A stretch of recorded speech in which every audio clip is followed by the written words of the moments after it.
already we have first pick, Mousesports picking up Mirana, Tidehunter, going to be the instant response from Na'Vi and NA. Not really a big surprise. Both these teams opting to pick up their norm. So as we wait for the rest of the draft to unfold, going to go ahead and welcome in my co-caster, Mr. Statsman. Nahaz is going to be joining me once again on the mic. So we've got a little bit of a revenge matchup here. So I don't know if anybody remembers, but Fogged was a part of the old Team Dog roster before they switched up and they renamed. They got their sponsor from Mousesports. So a little bit of a storyline here, and as we saw, a little bit of good-natured, I'm sure, smack talk in the lobby before the game. But Na'Vi US look like they're adopting almost the same mentality as they did in the last game, starting off with Tidehunter, which they picked in the last game, and then AA, kind of another ice-oriented team fight hero, but they look like they're going straight back to the guns. Mousesports with a very, very conventional 6.81 draft, opening up with the Mirana and the Shadow Demon. Sorry, I somehow screwed up our overlay control. Anyway, we're good now. I was just messing around with it. But yeah, Tidehunter, Ancient Apparition, Shadow Demon, Mirana. I mean, what more could you ask for in the Western scene? Like, it's the combinations, right? It's all about the combinations in the first 1-2. Mirana, Shadow Demon, just constantly being seen. It just doesn't seem to go away anymore. And then the Tidehunter, Ancient Apparition, a combination that has been a little bit newer, mainly because the Tidehunter himself hasn't really been that popular in previous patches. So, yeah, Na'Vi, I would say both of them just very even ground right now. We wouldn't really give an advantage one way or the other, because really both of them have the same advantage. Just Na'Vi and NA have the more team fight control with the Tidehunter, Ancient Apparition, Ice Blast ultimates both coming into play, while Mousesports have the pick-off potential of the Marauder Shadow Demon. And we're going to see the Lich as well as the Silencer banned away by Mousesports, while we have the Centaur taken out by Na'Vi NA, and now waiting on their last ban. No, and I think Mousesports were probably watching that last match because they're definitely banning team fight oriented heroes, and I think those are both pretty good bans. I should mention also that these teams have met 2 times previously. They were both around the beginning of this month. Mousesports swept Na'Vi US out of the ADL Season 2 playoffs in a 2-0 series victory, and in both of those games, MSS just went absolutely ham. One of them, I believe, was on a Tiny. The other was on a Faceless Void. Pycat played his Prophet in both games, and I hope we get to see that at some point in this series, because Pycat plays just a very, very exciting Nature's Prophet. He's farms extremely well, but is also just extremely aggressive on that hero, looking for enemy hero pickoffs, not just towers. So the last ban coming out was the Nyx Assassin on the side of Na'Vi NA, and well, I guess the mid Feta had that mid Nyx Assassin that we saw earlier, but I don't really know how I feel about it. Like, it obviously worked for Mousesports, but they were up against Power Rangers. No real shots fired to Power Rangers, but they're obviously not the better team in general. I think maybe with Scandal, like obviously they were a little bit more practice at that point in time. They could have put a better shot up against Mousesports, but Mousesports are clearly the better team right there. So I'm not really sure how I feel about the Nyx Assassin mid here for Mousesports. Na'Vi, well, they grabbed themselves the Faceless Void, the ultimate synergy hero with the Ancient Apparition. Do you combine that with the Furion that you were mentioning earlier? Even though your lanes would be a little wonky, they'd have to do something like a Tidehunter mid at that point in time, or even a Tidehunter support. Just the global potential of every single time Faceless Void throws out a Chronosphere, that should at least be 1 kill, potentially even more with the Ice Blast and Furion ults landing on both of those. But Mousesports, both teams really sticking to their signature style right now, as Mousesports grab Feta's Troll Warlord. Yeah, and Fader really plays this hero in a very unusual way. He'll generally take this hero mid, although sometimes you have seen him in other lanes, and he'll rush a mech. And, you know, this is one of the things that you hear people saying about Mouse. People will talk about Mouse throwing games. And, you know, it is true that they've had some leads and in matches that they've lost, but it's not really an accident either. They tend to draft very extremely for lane dominance, and they tend to build items for early mid-game dominance. So you'll see Fata rush that mech. And as a result, if the game does go past about the 30-minute mark, you'll sometimes see them struggle a bit to keep up and or catch up in farm. But that said, I really do like this approach against that team fight oriented lineup. I think you made a comment about this earlier in one of our matches today, that one of the best counters to a team fight oriented lineup is just to crush them in the laning phase, because if they don't have those key items like the blink daggers on their initiators, and if they don't have the level 6s on those team fight oriented supports, they're really in trouble when the time comes for those early tower pushes. Yeah, you're right. Na'Vi are really getting greedy with their early pickups here. The Sand King now being drafted by Na'Vi and A. Yet another hero is going to be requiring a blink dagger. Granted, he farms really well, but I think Mousesports are going to look at that and go, let's run an aggressive tri-lane. And with the Axe pickup, well, MSS has been dunking on fools in the past. We'll see whether or not this is going to be successful, but I do think the pickup in general works very well, as it is a solid initiator that Mousesports were kind of lacking before, to be able to just disable up the Faceless Void and burst him down before he can either jump or Chronosphere away. Actually, I believe that you'll see Pycat. And the last 3 times they've run this hero, it's been Pycat on Axe in an aggressive tri-lane, and they've run it in really similar situations. We actually talked in a match very recently that we cast about Faceless Void and the idea that he can just be punished so severely in lane, especially in a tri-lane situation, and that Axe is he's potentially a lane dominator. And this is really what I like about Pycat, despite the fact that he did play an anti-mage in our earlier match and just absolutely just farmed his face off. He is a carry player that's not afraid to just go full aggro in the early game. And I really like to see that, especially because, Na'Vi US, they run a lot of greedy lineups. We've talked about this with other teams, and they get away with that because they're able to make their early support rotations work. And that can really mitigate a greedy lineup. I tell you what, a lineup like that, you crush them in the laning phase. And again, I hate to repeat myself, but it's really, really hard to come back for that. And this Mousesports draft is very typical of what they've been doing lately. They're very well positioned to just win their lanes and win them hard. Yeah, I was expecting like Axe at a 1v1 engagement just because they didn't have the dazzle on the side of Mousesports, so I wasn't really sure about an aggro tri-Axe, but I think you're right. I think Axe, especially if it's going to be a Faceless Void defensive tri-lane, no, we're going to see the Faceless Void mid, and that was the one thing I thought that Na'Vi and A could do to switch this whole entire thing around, is that their support's a little greedy, but it's mainly the biggest downside about their tri-lane is their Faceless Void, who would presumably be in that mid matchup, or that carry position. But if they change this to be able to have Faceless Void in the mid or even the off lane, they can pick up a different carry that can deal with that kind of aggression. And Gyrocopter is one of the best in the business. He's a little squishy, but he outputs an absolutely insane amount of damage with that Rocket Barrage. 5 seconds remaining. Yeah, I still think you're going to see them go aggro try with the Axe, SD, and Mirana. And I think this is a very good move from Na'Vi US to kind of change it up like this. Gyro, of course, brings his own contribution to team fights, and I'm really interested because Gyro has just fallen off so hard game over the last couple of patches. I'm really interested to see what he can do in this kind of an extreme team fight lineup where some of that AoE damage and the call down will really be maximized. The one thing I will say about the switch up, though, is that it does leave probably Faceless Void up against a Fada Troll Warlord mid, and that's a really tough. It's not necessarily that hero matchup is that bad, but Fada has just a heck of a lot of experience running that Troll Warlord mid. And, obviously we don't know what they've been doing the last couple of days of their boot camping, but none of the Na'Vi US players have nearly the same degree of experience 1v1 mid on that Faceless Void. So Mousesports now just had to determine, do they pick up a solo for their safe lane and run the aggro try that you were talking about? Do they pick up a support and have either Mirana or Axe be their safe lane solo? They have so many different ways they can run this. It all just depends on what their options. I think like an Axe would be a little bit exposed to the Gyrocopter.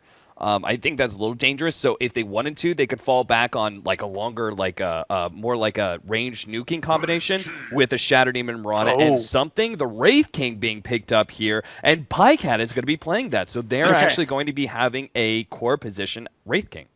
So you will see MSS on the axe, and I still am really interested to see how they land this. I still think they can go aggro try here because they now have two very strong abilities in either the Wraith King Wraithfire Blast or the axe call to go with the disruption into arrow combo. So again, I think that Mousesports are really, really well positioned here in the laning phase, and I think they have a lot of options as far as how to run this. I don't think though. Oh boy, would the axe or the Wraith King be better off in a 1v1 matchup, or do you send Mirana down there? No, you won't, because Misery's on the Mirana. I'm sorry, I got distracted. So what was your question? So I'm still a little bit uncertain. The upshot of all of that blathering is that I am still uncertain how they are going to lane this. Okay, so they're going to be running. I think they're going to be running at tri-lane with the Mirana, mainly because that the axe. Like, the axe is going to be your safe lane solo. The axe, I felt, was going to be exposed to the, like, not only he has to get close range, right? Which Sand King is always going to be able to hit a burrow strike, and then the rocket barrage coming out from the axe. So there are a lot of good, a lot of damage coming out. By the way, we were wrong. They're going to send Korok mid on the Tidehunter, exactly as they did on their last match. In their last match. Okay, so that leaves then Brax as... Wow, interesting. One position in their defensive tri-lane. I really thought they were going to be putting Gyrocopter up against this. Gyro is now swapping out. Yeah, but it's kind of interesting thinking here, right? I still am worried about them. If they leave Void up here in this tri-lane, I still am really worried about that. I still think Void could potentially get absolutely crushed. They could be treating this though as like an off-lane Void, but he's safe lane solo.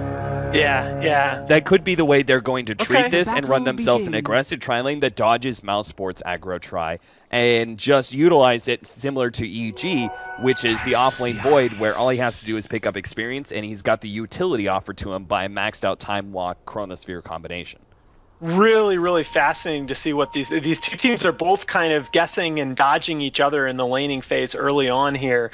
And I'm really interested to see now whether or not they'll take the Shadow Demon and the Mirana down bottom and try and go hard try v try, or whether they'll just roam and try and set up early kills. Okay, Pycat on the Mirana, so definitely he may just stay up top and solo against the Void.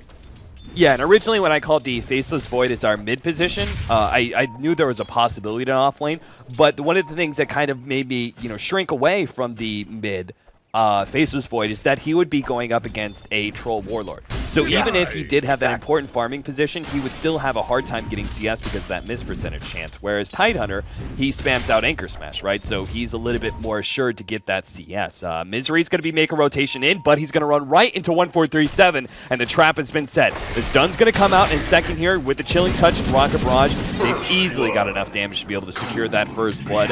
They thought they were going to be able to set up a rotate their tri-lane to bottom lane, but instead getting caught like that puts them at a serious disadvantage. They're still going to try and make it work, but they're starting out with already level 2 on the Gyrocopter, and he's got boots as well. Switch the overlay back, man, if you haven't already. Damn it.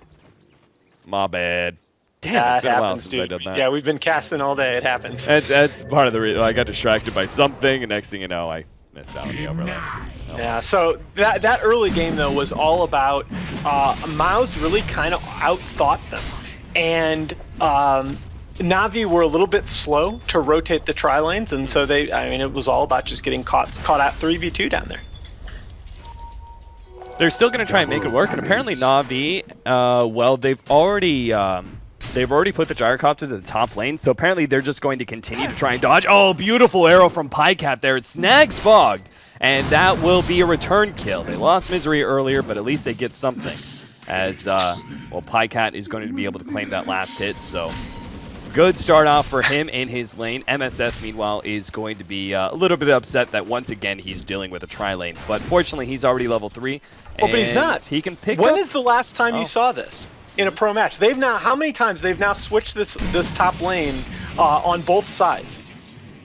Yeah, Na'Vi and A just continue to try and dodge it over and over again, which is fine as long as Mouse continue to rotate as well. Like, you're both kind of gimping yourself in the process, but if you're doing so equally, it's not bad, I suppose, for either side. But eventually, it just means these offlaners are actually going to be getting a decent amount of experience because the lanes just keep on swapping around, and every single time that happens, they get themselves some time to be able to get solo experience without a tri-lane interfering.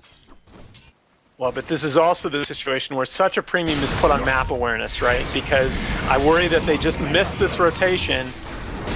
Oh, Cold Feet's going to proc onto MSS. He did get off the call in time to be able to get a lot of extra regen. Now Paz is in a little bit of trouble as that Rocket Barrage goes to work. Excellent disruption, though, from Paz. That was also good Cold Feet by Pavogd, which kind of limited the effectiveness of the disruption because it turned it directly into a stun on their side, but it was still excellent play by both sides. MSS did get himself out, and it looks like they're now going to work themselves with an Axe tri-lane. Now that they have the Axe at level 3, I think this is an excellent decision by them because that means they aren't suffering from constantly rotating around. Pycant could just 1v1 up against the Faceless Void rather easily, while the Axe, the aggro tri from with the Axe involved at level 1 isn't that strong. Once he has level 3 though, it makes a big difference once you have that spin.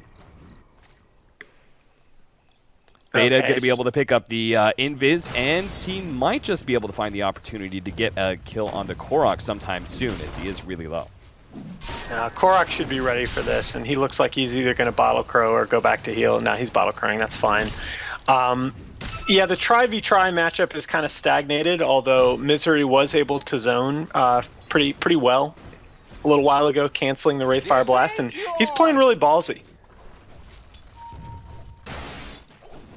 Well, if he can pick up, if this Tidehunter, oh, well, we're actually going to have a rotation from the Troll Warlord. They're going to go for a fight at this top lane really early on with 4 heroes overpowering them, but Na'Vi and A are already going to be expanding out. Well, the invis is going to go off. This disruption goes out, and 1437 trying to set himself up for a good burrow strike. Snake King will be able to get himself out, but at least one support should go down in the side. Fogged also trying to get himself eat through the trees in order to get out, and is going to run right into Snake King, who manages to save him, but they can't go for a dive here. 1437 still alive due to that sandstorm, but he's only got so much time left on that one. They're going to turn onto Misery here, and they're going to get the first kill in this whole entire engagement. In fact, Mouse, they can't even get a return kill off of that one. What the hell? That should have been a very easy engagement for them, but they split their damage so much that they ended up missing out on both of those supports and end up feeding away Misery in the process.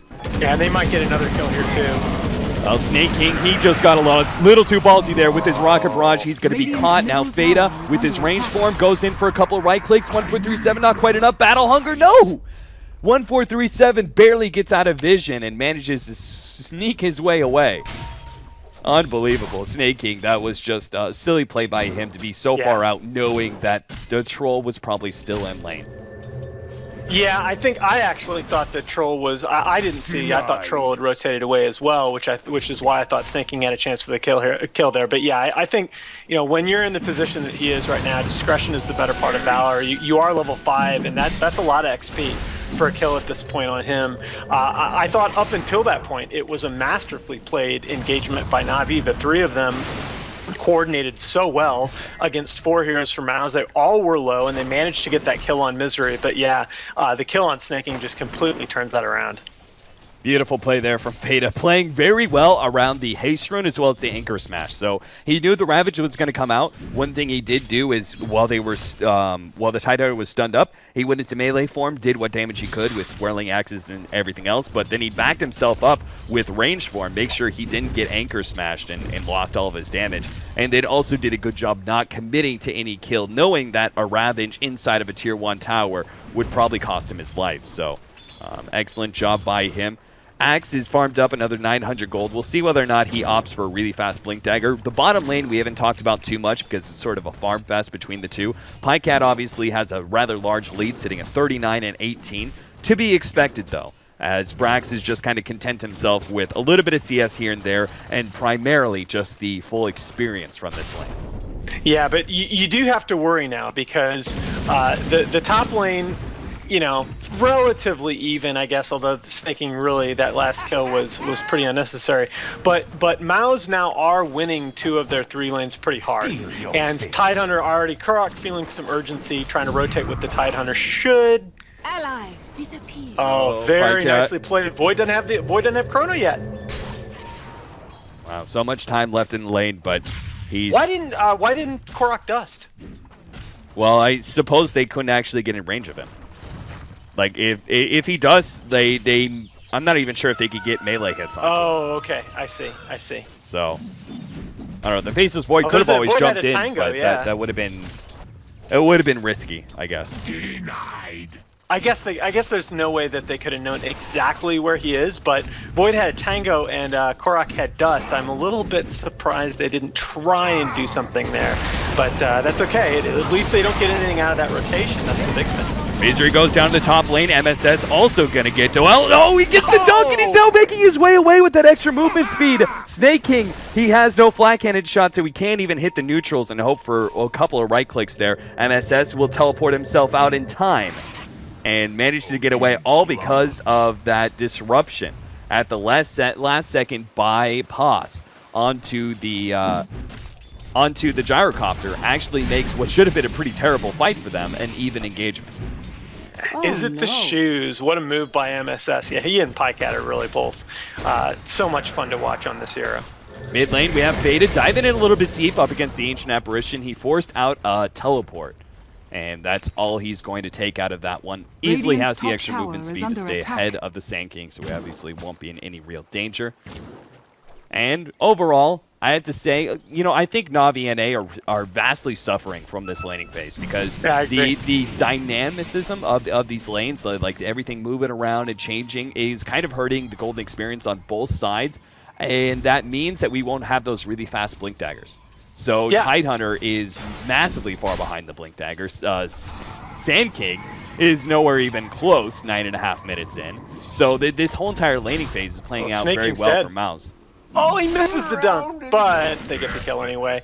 No, I mean, I think that that's a really important point, that that an extreme team fight lineup like Navi's really does want a static laning phase. They really want a laning phase where the supports can pull, where they can get XP. I mean, yes, early rotations are still going to be important, but you really don't want to see Sand King at level 4 at this point.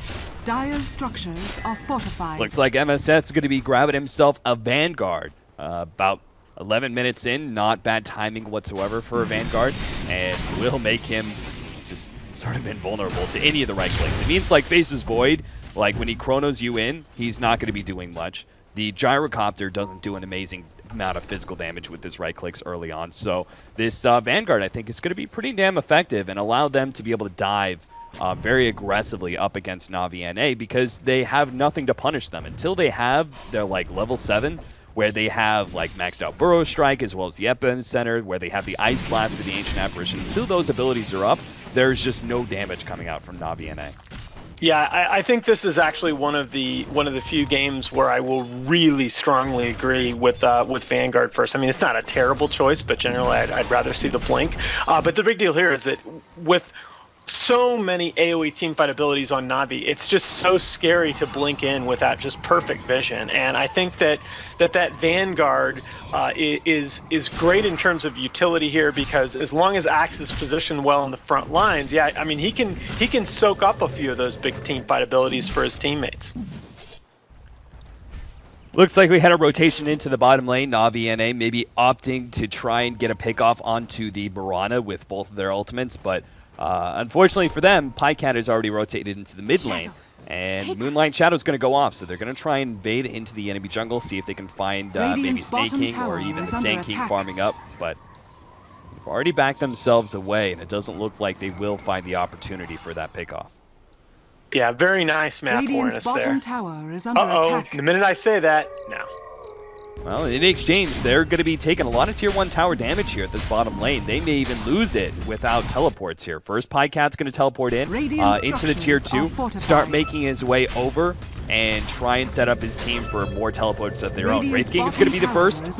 No stun leading, though, despite the fact that the arrow was probably in range at that point in time. They don't go for it. Veda almost getting caught in the river, but his extra movement speed working out beautifully for him as he sneaks away from that 3-man smoke, and more rotations to the bottom lane. Korok is going to be diving in for that one. Misery is not quite level 6. The Chronosphere goes out. Beautiful play by them as they manage to get the kill onto Misery, especially with the Ice Blast coming in. The Ravage goes off, snags Pycat on the side. Pycat managed to leap himself away. Veda is coming in and seeing if he can get a good whirling axe. He's got a great opportunity to try and get a kill onto Brax if he can just actually hit him, but backtracks are enough. MSS, beautiful call, walks in, grabs 2, but not enough spins to be able to do serious damage. Now Snake King turns around, Burrow Strike comes out, MSS taken down. Oh, Brax didn't get the backtrack that time around as the whirling axes do finish him off, but Veda might have just killed himself and diving in deep for that kill. He's going to go back to his tier 1 tower, and all of Na'Vi NA, realizing that they made a pretty decent exchange there, 1 for 1, and forced a lot of rotations. They don't want to be too risky with their play, so instead they're going to back themselves up. It looks like an Ice Blast is going to try and land on Pycat, and it might be there in time. I think he might have this. I think he healed it up just enough. He's going to get hit, but give it. If he had like gotten hit so half close. a second earlier, he would have died.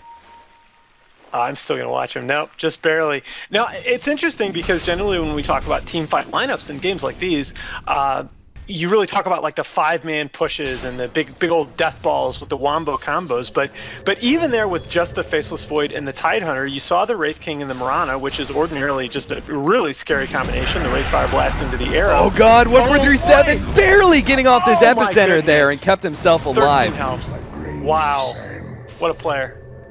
Unbelievable. Beautiful play by him, reading that very well. Korok is going to be hit by an arrow here, and Misery may come in for the stun, but I doubt they can fully commit for this kill, especially Pycat. Yep, leaps himself away. Ice Blast comes out just to make sure. And, well, I mean, really both supports on both sides. They're both kind of suffering, but Mouse, I would say their supports are a little bit more independent of levels. Like the Wraith King, Shadow Demon can at least do something with some of their basic abilities. Na'Vi and they really need level 7 and that such, and they are getting there. At least 1437, he's got Arcane Boots after that kill, and has picked up level 6. Still needs to be apparently level 8 or 9 before he has that maxed out Burrow Strike, because he's opted for an extra level in Sandstorm, just because it makes sense when you fall behind like that, you go for a couple extra levels first in your farming ability. Exactly. The point I was going to make earlier was that notice that the Wraith King and the Mirana were afraid to initiate on the Void and the Tidehunter, right? Just because of those, they knew that those 2 big AOE cooldowns were up. That's tough, even for as scary a combo as Wraith Fire Blast and Arrow. And now we got a big engagement up top. Yeah, Brax, with his Time Walk, is going to be able to lock down Fada. They're going to opt for this kill, Ice Blast over the top. And that's what I'm talking about. Every single time Chronosphere comes in, it should be a guaranteed kill. Easily being able to clean that up. Pycat gets himself away.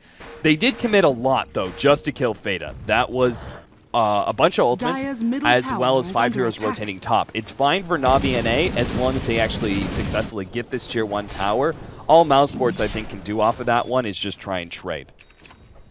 Yeah, I don't mind that a bit, though. I mean, remember, as we've talked about all along, Mouse has the lineup that's more oriented toward the laning phase. Snake King, he can't stop this aggro from the tower. He gets hit by a beautiful arrow from Pycat, and that will cost him his life, and 1437 is going to go down as well, as he's been hit by the dust, and that means MSS, well, not choosing to dunk him there on the side, though. Misery is going in on Brax. He does have his ultimate. He wants to die here just to be able to slow down these heroes, but both of them do have escape mechanisms. Korok had the Haste Rune, and Brax barely time walked before the arrow was able to land.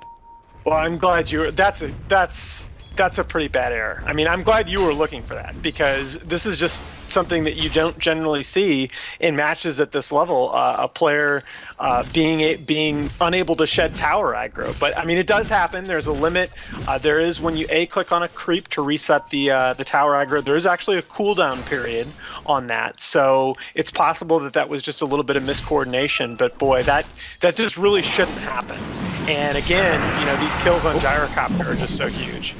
Oh, they barely missed that arrow. It actually hit it a creep, and now he's going to turn this around with the Ravage. Ice Blast will be able to land on Tube there. And Misery, well, he's going to go down permanently as his ultimate is on cooldown. Veda, though, with his extra movement speed, will be able to get himself ahead of that epicenter. He is dusted up, and he will probably be stunned, but the rest of his team is coming in. Arrow comes out, lands on Korok. Where's the Chronosphere? 5 seconds. They don't have it. They're going to be able to finish off Korok. Now, Fada probably is going to go down here as soon as Brax Chronospheres, but what else can they get in return? Fada almost outside of it, but he will go down in the end. 1437 is going to get an additional stun onto Pycat as well. Starstorm comes out. The extra hit landed on Brax. He didn't backtrack either one, and that means Fog will go down Oh, as man. well. Radiant's top Oh, tower it's is all under about the attack. backtracks, and when you lack them at some of those critical times, it can cost dearly. top As tower 4 has heroes go fallen. down in that bottom engagement. MSS, well, he did get himself away from Snake King. Looks like the tier 1 tower did go down successfully.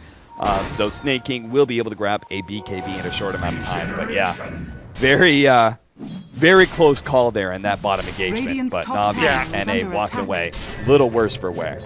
Really good positioning by Pycat in that fight. I thought he did a really good job kind of getting in and out of that fight there. He did take, I mean, you're going to take a lot of damage from all these AoE abilities. There's just almost nothing you can do about that. But the solution is to position yourself really well to try and minimize it at least. And I thought he just did a really, really great job staying alive on his Mirana there.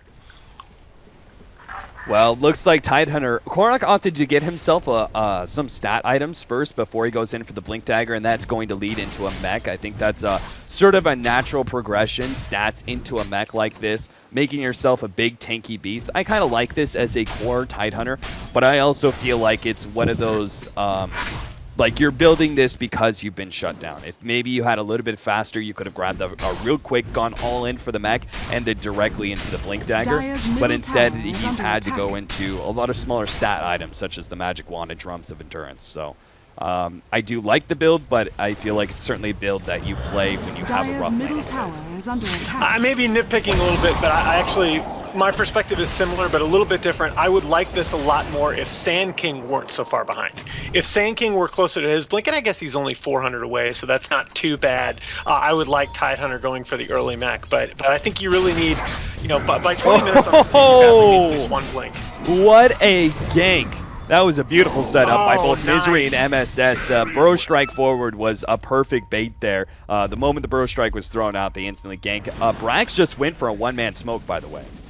The Dire's arrow, top tower well, is under it attack. gave a little vision, but it's Dire's deceptive. structures are They don't fortified. realize that there is, in fact, a hero coming in from Radiant's the bottom side. tower They is may have under actually attack. been able to see him, maybe the smoke animation hit that ward a little bit. Not quite sure, but either way, Brax is still waiting for his opportunity to hit a big Chronosphere.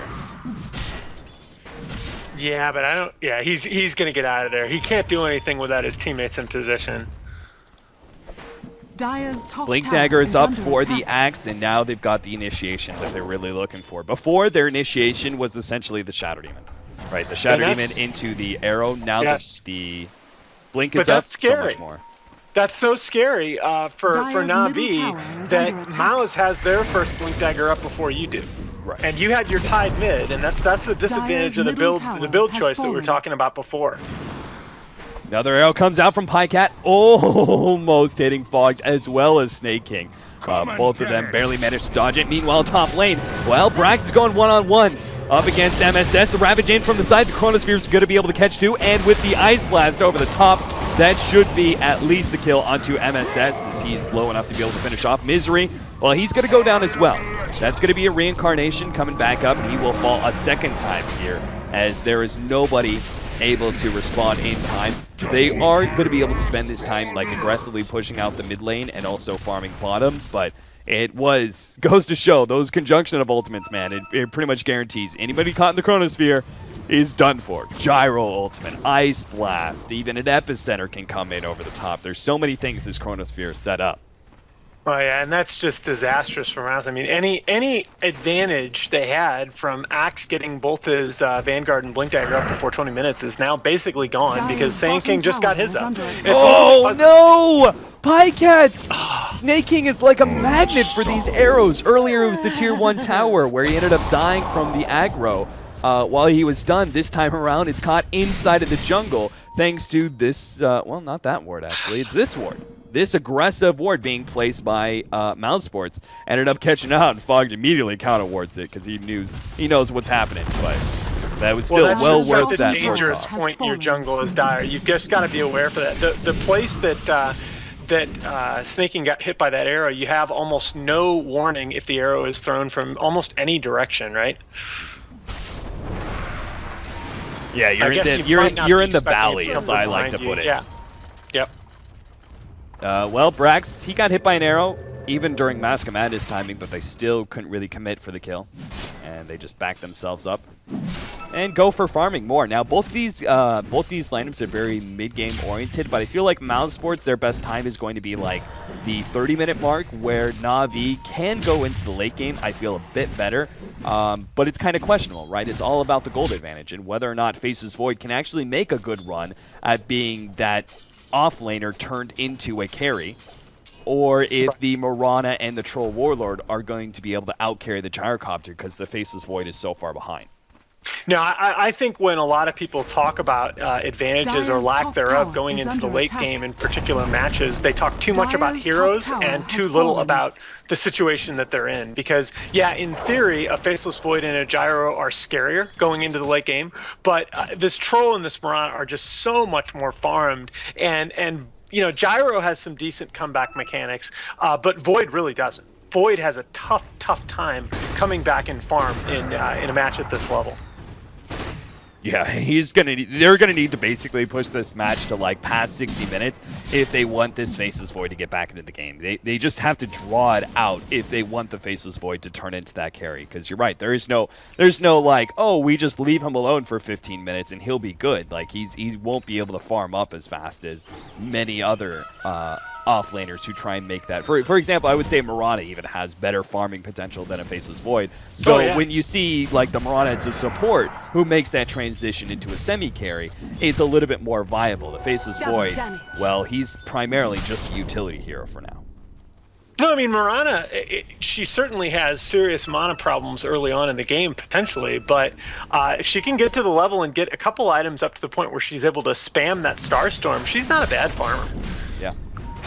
So we do have, well, the constant push from, well, Mousesports are trying to just farm up. Na'Vi and A are trying to get a little bit of split push going with the Ancient Apparition, utilizing that Ice Blast for the bottom lane.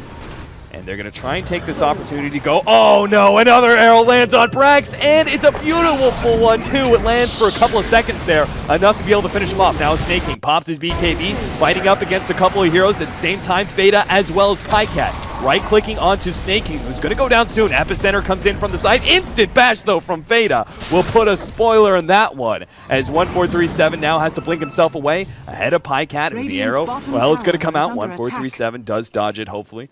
And Na'Vi, I think, very fortunate to be walking away from that engagement with only one hero down, as that could have been much worse. Tower is under attack. Yeah, I agree. And that was a nice disruption there from Shadow Demon in theory, because it prevented the Gyro cooldown from hitting on Pycat. But I wonder if he hadn't disrupted there, whether Pycat would have been able to hit his BKB a little bit earlier, get into that fight, hit a big Starstorm on multiple heroes, and make even more noise than he did.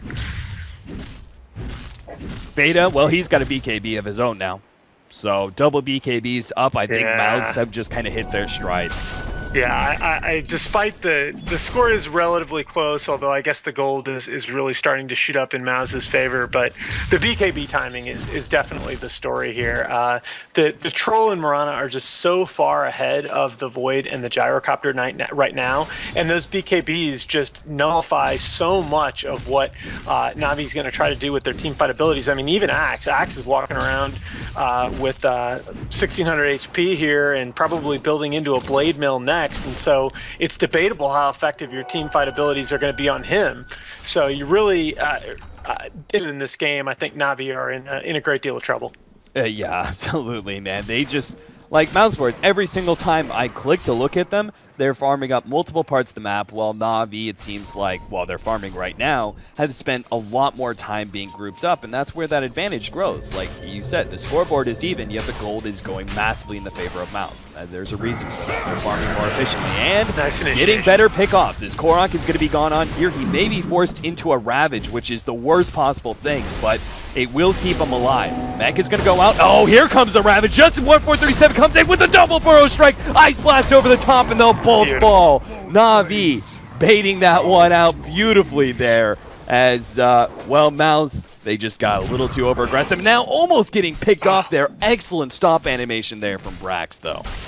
And hey, that's the power of the core of the Tide build that Korok is using right now. He just finished his Blink Dagger, but if he had gone Blink first instead of the Mech Drums, it's doubtful that he's able to tank all that damage long enough to run up and Ravage so that the Sand King can get off a perfect epicenter. I don't know if you're having the same glitch that I'm having, but is the Sand King constantly doing his sandstorm animation? Oh yeah. Do baby. You're just gliding along without a care in the world. Yeah, this is where we need one of those soundboards to have Darude playing. 1437, well, he's going to be hit by a stun as well. He did get off the Sandstorm. That's going to be interrupted by the Chronosphere, but Brax is going to start focusing on Pycat. The problem is a high amount of armor and just not enough damage for Brax. He can't actually finish off Pycat. A leap away before the Ice Blast can land, continuing to jump forward, but Brax, again, just his lack of damage is severely hurting him, because if he Chronospheres in those sort of scenarios, not as a setup for other abilities, but just as a hold for him to do damage, he's not going to do much during that time. That's not on Brax though. That's on their whole team. Right. You can't try and force that fight with Ravage and with Ravage down and Epicenter both down. And Epicenter down being too. Yeah, the only ultimate they really had was the Gyrocopter ultimate and the Ice Blast to potentially throw onto that Chronosphere. So yeah, I mean, whether or not it was, oh, here we go, another fight maybe? Ice Blast is going to be able to hit 3 heroes there on the side of Mouse, and Brax is looking for that initiation, doesn't go for it just yet. On the side, Pycat is left into the hands of Navi NA, but it's for the better for him. He's going to be able to get a couple of kills here. He goes down, loses the Aegis, but Navi have been caught. They're going to lose 2 heroes in the process. Korok looks like he's going to be able to get away. Misery just picking up his Blink Dagger, does secure the stun onto Korok, but I'm thinking he's a little too tanky for them to get this kill. Arrow will be able to land. Oh, and it was just after the damage threshold landed. Tidehunter. Normally, it's all about the timing there for those damage thresholds. His cleanse landed right before the arrow hit. So if he was hit by the arrow before that point, he would have just walked away from that. But unfortunate, man. But still, this is, I mean, to me, this is all set up by the fact that Navi are not sequencing their team fight abilities properly, and it started with that last fight. And that's the kind of mistake that, you know, you get to make one of those when you're even or when you're up. You don't get to make one of those when you're down. You don't get to, despite having just won a fight in the top lane, you don't get to make that mistake when you're behind. Or you end up conceding. I mean, they've conceded basically all map control at this point. Yeah, Mousesports have just gained, well, first of all, they have the Daedalus on the Mirana. They have the Blade Mail on the Axe. Looks like Troll can probably pick himself up a small item if he wants to, or either that save for another big item to help carry with the Mirana. And even Misery, well, he's got another 1,800 gold, so he can actually start making the transition into a physical damage dealer. This is part of where I actually really like Pycat as a carry. I think his hero pool is a little bit larger than most other teams' carry players, and I think that he's not afraid to mix up his item builds a lot. Midas into BKB and Daedalus is a fairly unconventional item build for the Mirana, although you might say that the early BKB here is just due to Navi's team composition. But I really do like that he's able to mix it up and be effective with different item builds on these heroes. Brax has been able to finish off his Maelstrom, so he does have a little bit of extra damage, but it's still going to require a lot more. What they really need is this right here. Fogged, he's about to grab, as long as Korok doesn't take it, there it is, his Aghanim Scepter. So that is huge. It's still going to be a while before Korok can get his refresher, but obviously you were there doing stats for this game. The Chinese, they're running this exact combination. The Tidehunter and the Ancient Apparition, even going into the super late game, both of these heroes do have enough growth to be able to provide huge upsets in 5 versus 5 engagements. Because if you hit a big enough double Ravage and a big enough Ice Blast over the top, you win the engagement, even if you don't have a good hard carry. Well, no, and that's kind of what's interesting these days, given current item timings, is that magic damage, and you can say that this has been true for a while, really, magic damage really comes back in the late game. Beta! Oh my god, that was beautiful. So they used the play. ranged axes in order to give vision of the Void teleporting away, and it just barely hit him, but it was enough for Misery to be able to see him and hit him with the Wraithfire Blast before the TP went off. Well, I barely caught the tail end of that, but I mean that's just a terrific play. Well done by Feta. I like that is something you don't really think about at all. Is the whirling axes actually give you vision, but Feta, he's certainly played enough Troll Warlord to know what he's all about. Well played by him. Ice Blast is going to force them to back up. And, well, Gem actually being grabbed. 1437 gives it over to Korok, so they're going to try and retain some sort of map control. And that's probably the best thing. When you have a big wombo combo like this, not only do you want to be like forcing these 5v5 engagements, but if you can take away the vision, not only does it stop that kind of heads up, oh hey, they're going to try and blink on us with the Tidehunter right here, but it also makes Mouse feel, it's probably less likely they feel comfortable split pushing. So that is such a huge point. I couldn't agree with that more, and I think that's one of the big differences as you move up from sort of amateur to really high level Dota is understanding the importance of vision, especially with this kind of a lineup. You know, not only the importance of you having it, but taking away from the other team. Pycat gets initiated on up here, he's dead. Ice Blast, it's beautiful. I mean, Faceless Void, all you need is attack speed. I think that is one of the big differences with Faceless Void in the past, where he wasn't picked up in Dota 2 at all as a carry, and is now being seen as more of a utility, sometimes carry role, is that all you need is attack speed for this hero to do a significant amount of damage. Because he gets double time lock bonus damage in the Chronosphere, so that's 140 bonus damage every time that time lock procs in the Chronosphere. Yeah, I think that's what really makes the big difference for Faceless Void, is being able to have that kind of extra physical damage being procced. Actually, it's magic damage. Excuse me. God, that's one of the few magical damage bashes. Yeah, that's true. That's a good point. But still, being able to have that kind of extra damage, it means you don't really have to have a damage-dealing item. It just means all you have to do, which I believe... I'm actually going to have to check my what was your question? Mechanics issue here. There are certain... Yeah, because it's magic, it doesn't work for Daedalus. There are certain physical damage proc abilities that do work with criticals, but it has to be physical damage, not magical, I believe. So, for example, Nether Toxin works with critical. Veta's going to be picked off. Ice Blast. Well, the teleport away bash. Oh, he gets it.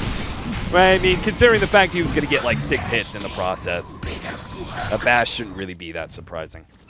I think the only reason that works is it's a weird thing about the game engine. I think it only works when it's added directly into your base damage. But again, don't quote me on that. I'll have to check it too. Yeah. So it's pretty rare for that to happen. Yeah, I think there are only a couple of add-on abilities. I just know Nether Toxin is one of them. Ultimate Orb being grabbed by Pycat, so probably going to be turning that into a Manta. Na'Vi, after that pickoff, especially since they committed nothing for it, looks like they're going to be going for a 5-man push in the bottom lane. And this is one of the easiest towers to push in, because look at how grouped up you have to be in order to defend it, right? That is just prime ravaging territory. Absolutely. So I doubt Mousesports are going to go for this team fight, but with the Moonlight Shadow initiation, Radiant structures are fortified. But I see it as unlikely they're going to be able to force a good fight here. First of all, the initiate onto Snake King. MSS gets a good jump as well. There goes the Ravage. Snake King barely kept alive there as the Epicenter comes in. They finished off 2 of those heroes. Now the rest of Mousesports are going to be caught in the Chronosphere in the back. Snake King keeping his distance away from some of those heroes. Oh, the disruption couldn't save Pycat in time, and there goes a lot of the damage. Rax is actually going to go down here as Beta helps, turns, and gets it. Mousesports. Oh no! Snake King, the blade mail killed him there as he gets too greedy once again and gets caught in the process. Good blink away by the Sand King, but Korok will not be saved, as Fog and Sand King may be the only survivors of this, as the teleport away by Fog just barely in time before any stun or bash could come out. Tower is under attack. Yeah, very nice. I mean, that as I think you started to say, that those side lane tier 2 towers can actually be a little bit of an advantage sometimes for the pushing team. because of the placement of the low ground. But Maus mount a very good defense there, and despite losing Pycat, which obviously is not ideal, they're able to come out on the winning side. Yeah, I thought once you set up on that tier 2 that Mousesports wouldn't be able to find the initiation, but they did, thanks to the Moonlight Shadow and the blink in from MSS. That was one of those critical factors. The double blink in from the 2 tankiest heroes meant that even if they did get hit by the Ravage and Ice Blast or whatever else, they didn't really matter that much, right? MSS was able to stay alive for a decent amount of time there. He even bought back to come back into the team fight for a second time, but he was able to survive a little bit long, ended up dying, and then the Wraith King goes down as well, but he's got reincarnation, so he comes back up. So in the process, you effectively have lost one hero in exchange for a Ravage Ice Blast combination. The only reason that Mousesports didn't crush that harder was because of Brax's extra initiation with the Chronosphere, which we just saw the end of him picking up. Become past tense. I mean, if there's a hero right now that you don't mind a dieback on, it's probably your Axe, because he's not going to scale very well into the late game anyway, so you might as well go for it. But that's a big deal. That Scotty pickup on Fada is potentially going to do a lot of work in these fights. Oh yeah, he's just so tanky too. Between the BKB as well as the Scotty, I really like this build. I think this is this sort of like turns Troll into one of those tanks that we were talking about earlier. MSS is going to be able to get the call onto Snaking. Veda is fighting up and gets the BKB off just before the Epicenter Bro Strike initiation, and takes 0 damage in the process. He's still above half health after all of that. Oh my goodness. And the other thing that it's a little bit more subtle, they might go back in. Oh, they're looking for it. Burst Strike's going to stop him. Ravage over the top, and the Ice Blast just short of the 2 heroes in the back. Pycat already popping his BKB, does not care. Snaking, his BKB is down. He's trying to get himself away from Misery. Turns, pops that reincarnation, which is going to slow down everybody, including Korok, who gets right-click down. Now Brax jumps in, goes for the kill onto MSS, but he's fighting up against Veda in the process. That armor doing so much work. Veda gets away. 2 heroes in the back. Pycat goes down due to the flag cannon shots of Snaking, who continues to go for Misery now. And in the background, well, looks like Brax actually did throw down a pretty damn good Chronosphere, but it was intercepted by the disruption. Veda barely kept alive. The mech goes off in 1437 due to the dust that they just popped. Will not be able to get it, and I can't help but say it, man, but I felt like Snaking made yet another fatal error. There have been times where he's been too aggressive, and this time he locked onto a hero he couldn't kill, which was Misery. Yep. No, and that's, you know, it's pretty obvious, right, to anybody who's played this game at even my level that the Wraith King is the last target that you want to focus in that fight there. But boy, that Scotty for Feda, I mean, we were talking about it just before, and it did work in that fight. Not just the tankiness, but, you know, you see this with teams placing a lot of value on Batrider's Napalm, that any of these slows can just disrupt the timing of these big team fight combos. Gyrocopter ultimate, well, it comes in, but it does nothing to stop them. In fact, we're going to see Snaking get picked off here. He may be able to have his BKB up in time, but it doesn't matter because there's still a call coming in, and the rest of the team will try and mount a defense, but really they should just give up Snaking, as once again he's too far out, gets caught, and Na'Vi NA. Well, oh, the dunk comes out. Fogged barely managed to get himself away from that one. 23 health, and Misery commits for it because he's got reincarnation.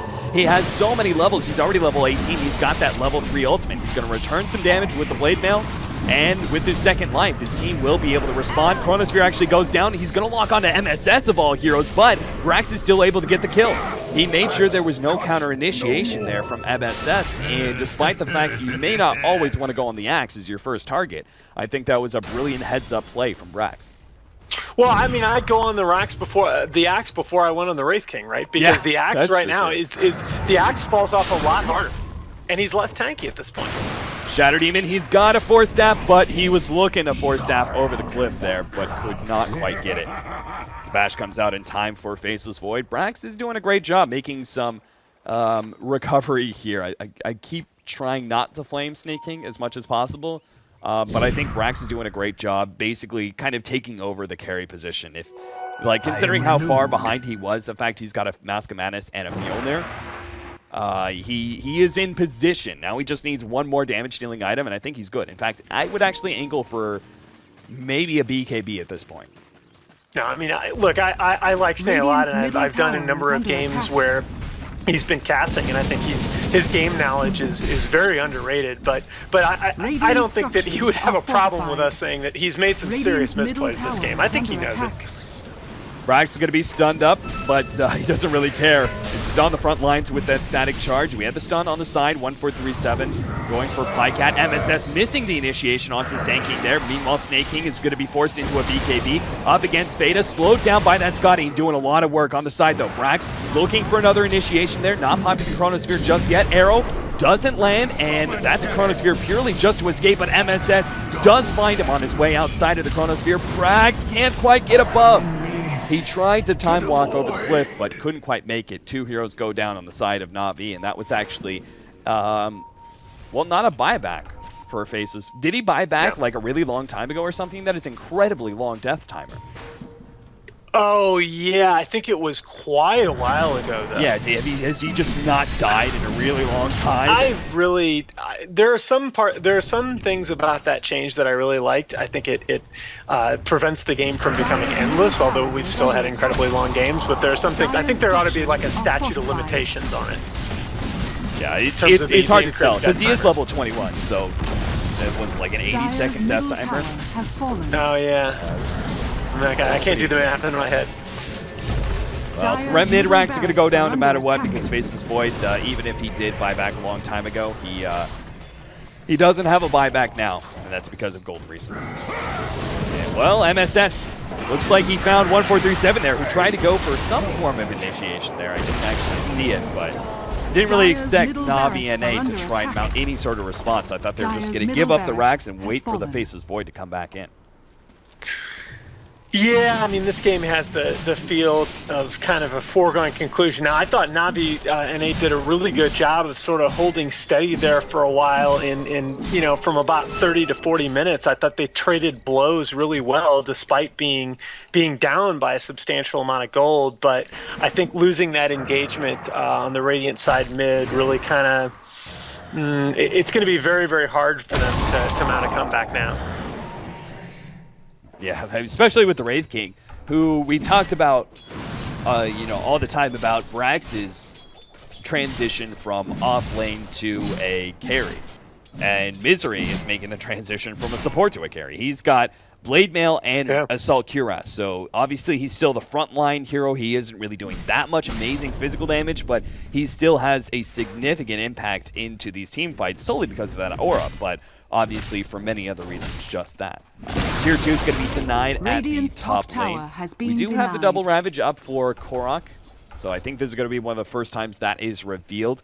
And Fogg has obviously had his Aghanims for a very long time, so I want to see a refresher Ancient Apparition, man. I'm still waiting for that to come up in one of these like super long 75, 80-minute games. A refresher Ancient Apparition. Sure, it's already a low cooldown, but it's a 15-second duration for the first Ice Blast. What if you just make it a full 30 seconds, right?